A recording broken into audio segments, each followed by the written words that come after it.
Alors, il y a des diagonales qui sont visibles sur l'image. Ça indique qu'il s'agit d'un fichier lié.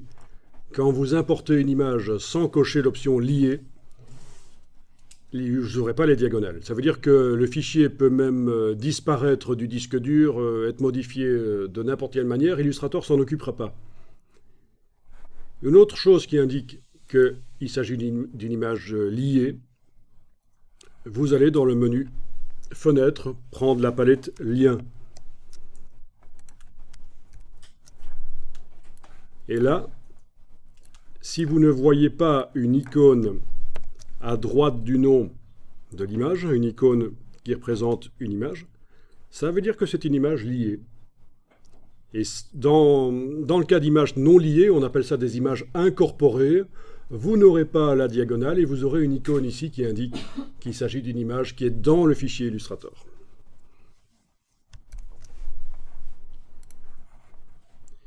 Généralement, les images liées, c'est mieux.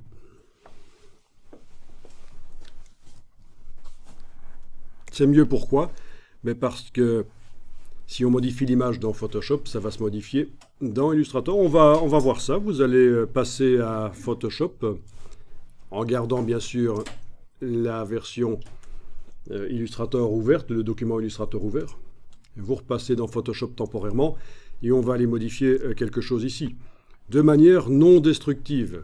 Quand on travaille les choses, en général, on fait du non destructif, c'est-à-dire qu'on essaye que on ajoute un élément qui modifie l'aspect des choses, et si on veut revenir à l'état précédent, il suffira d'enlever cet élément qu'on a ajouté.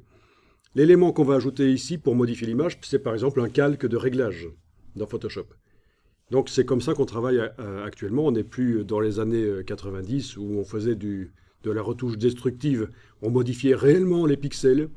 Ici, on ajoute un filtre par-dessus les pixels, ça modifie leur aspect. Si on veut récupérer l'aspect original du pixel à un certain moment, on retire le filtre, tout simplement. Enfin, je parle de filtre, mais ce qu'on va faire ici, c'est un filtre spécial, un calque de réglage. Est-ce que vous voyez la palette des calques dans Photoshop? Sinon, vous faites Fenêtre calque. Dans le bas de la palette des calques de Photoshop, vous avez cette icône-ci. Vous cliquez sur elle. Et vous allez demander, par exemple, un réglage de teinte saturation. Vous avez un panneau propriété qui a dû apparaître quelque part sur l'écran. Et dans la palette des calques, vous voyez qu'un calque s'est ajouté au-dessus du calque des pixels, un calque de réglage de type teinte saturation. Voilà, donc vous allez jouer sur les deux curseurs teinte et saturation de manière à obtenir une couleur qui vous botte. Voilà. Vous pouvez faire un réglage extrême ici pour la démonstration. Donc jouez sur le curseur teinte et saturation, pas luminosité parce que là ça ne marche pas bien dans ce réglage, dans ce calque de type teinte saturation. Pour modifier les luminosités, on utilise d'autres manières dans Photoshop. Mais ce n'est pas une formation Photoshop, je ne vais pas expliquer énormément de choses. Le fait est que voilà, on a ajouté un calque de réglage dans Photoshop. Seul le format Photoshop peut enregistrer des calques.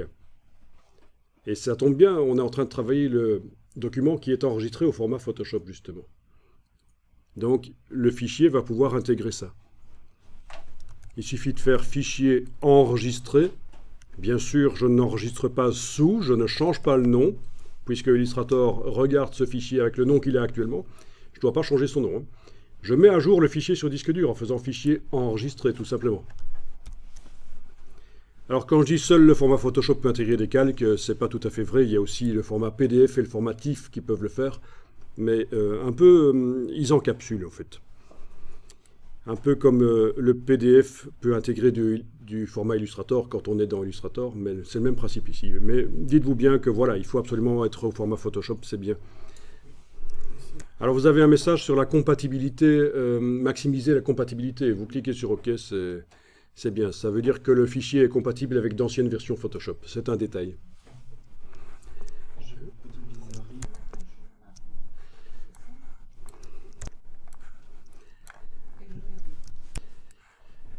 Donc, en permanence, Illustrator regarde ce qui arrive au fichier sur disque dur et vous venez de modifier par Photoshop le fichier sur disque dur et il demande « Faut-il tenir compte de ces modifications ?» Ben, vous répondez « Oui ». Et voilà, l'image change dans Illustrator. Donc, vous pourriez avoir plein d'images utilisées dans un document Illustrator, les modifier par Photoshop, ça se met à jour dans Illustrator. On peut même faire en sorte que le message qu'on vient de voir n'apparaisse plus, que la mise à jour soit automatique. C'est dans les préférences d'Illustrator, la gestion des fichiers, il y a un réglage à faire. On ne va pas le faire ici, ça n'a pas d'importance pour commencer, mais sachez que ce message, on peut l'éviter et faire la mise à jour toute seule. Dès que Illustrator repère que le fichier a été modifié sur le disque dur, il fait la mise à jour, il modifie l'image dans son document Illustrator.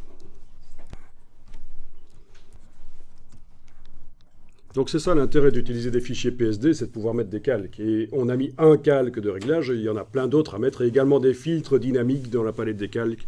Enfin, les images pixels peuvent être modifiées évidemment de 36 manières dans Photoshop. C'est un logiciel qui est fait pour ça.